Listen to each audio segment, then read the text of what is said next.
حضرت ابن حجر نے الزواجر کے اندر ایک روایت لکھی ہے، وہ فرماتے ہیں جو شخص نماز ترک کرتا ہے اس کو بہت ساری رسوائیاں ہیں۔ وہ کہتے ہیں پہلی بات تو یہ ہے کہ اس کی عمر میں برکت اٹھا لی جاتی ہے، دوسری بات اس کے چہرے سے صالحین کا نور اتار لیا جاتا ہے، تیسری بات وہ کوئی بھی عمل کرے اس کا ثواب نہیں ملتا اسے، چوتھی سزا دنیا پر اس کو یہ ملتی ہے اس کی دعائیں قبول نہیں ہوتی، اور پانچویں سزا اس کے لیے یہ ہے کہ اس کے لیے جو نیک لوگ دعا کرتے ہیں ان دعاؤں کا حصہ اسے نہیں ملتا۔ مومن نیک سحری وقت اٹھ کے دعا مانگتے اللہ پوری امت پر کرم کر دے، تو یہ بھی امت میں شامل ہے، دعا اللہ والے کی تو قبول ہوئی لیکن اس کا حصہ نیک لوگوں کی دعاؤں سے نکال دیا جائے، یہ دنیا پر اس کو سزائیں ہیں۔ اور جب وہ مرنے لگتا ہے نزا کے وقت تین اس کو سزائیں ملتی ہیں، ایک تو بھوکا مرتا ہے، دوسرا پیاسا مرتا ہے، تیسرا ذلیل ہو کے مرتا ہے، اور قبر کے اندر اس کو تین سزائیں ہیں۔ حضرت امام ابن حجر کہتے ہیں ایک تو اس کی قبر تنگ کر دی جائے گی، حتیٰ کہ ادھر والی پسلیاں ادھر اور ادھر والی پسلیاں ادھر، دوسرا اس کی قبر میں آگ ڈالی جائے گی، جو اللہ کے حضور نہیں چھپتا اس کی قبر اس لائق ہے کہ اس میں آگ ڈالی جائے، اور تیسری اس کے اوپر ایک اژدہا مسلط کر دیا جائے گا جس کا نام ہے شجاع الاقرع،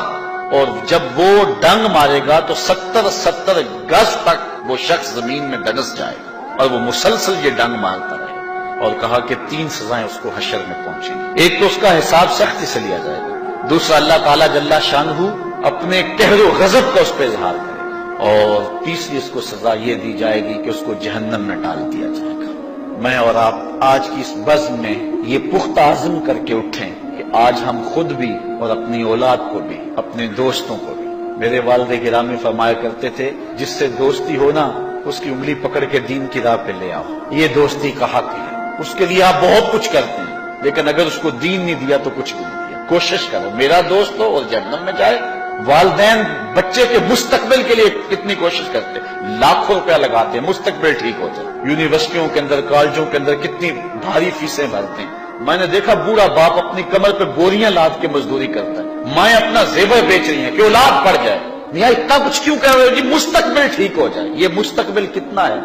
20-25 سال کا، اور جو اصل مستقبل ہے اس کی فکر ہی نہیں کسی کو۔ اصل مستقبل تو وہ ہے، اللہ اکبر، کسی کا انٹرویو ہوتا ہے لوگ کہتے ہیں جناب دعا کرو کہ اس انٹرویو میں وہ کامیابی سے گزر جائے، میں کہتا ہوں جب قبر میں اترتا ہے پھر کسی نے آ کر کبھی نہیں کہا کہ دعا کرو مشکل گھڑی آ گئی ہے خیریت سے گزر جائے۔ اصل امتحان تو یہ ہے،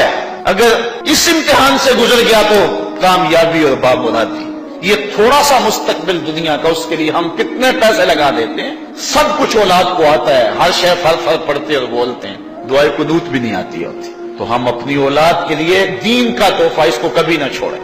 اچھا بعض والدین کی ایک سستی ہے، وہ آتے ہیں جناب تعویذ کر دو ہماری اولاد نماز نہیں پڑھتی، اور کہتے ہیں جی ہماری تو چلو گزر گئی، ہم تو نہیں پڑھتے یہ تو پڑھیں۔ میں کہتا ہوں یہ کیوں پڑھیں جب تم نہیں پڑھتے، تم مجھ سے تعویذ لینے آگے ہو، جو تعویذ اللہ کے رسول نے تمہیں دیا تھا کہ 7 سال کے ہوں تو پکڑ کے انگلی مسجد کا راستہ دکھاؤ، 10 سال کے ہو جائیں تو مار کے پڑھاؤ، ان کے سینے میں اللہ کا خوف داخل کرو، ان کو قرآن کی تلاوت سکھاؤ۔ علموا اولادکم 3 خصال، اپنی اولاد کو 3 چیزیں سکھاؤ، حب نبیکم، ایک اپنے نبی کا پیار سکھاؤ، وحب اہل بیتہ،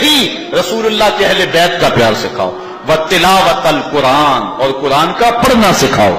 چھین لو سیڑھیاں ان کے ہاتھوں سے گانے والی، چھین لو ان کے ہاتھوں سے ناول اور ان کے ہاتھ میں قرآن دے دو۔ کتنے خوش نصیب دن تھے، گلیوں سے گزرتے تھے گھروں سے قرآن کے پڑھنے کی آواز آتی تھی۔ اس ویڈیو کو شیئر ضرور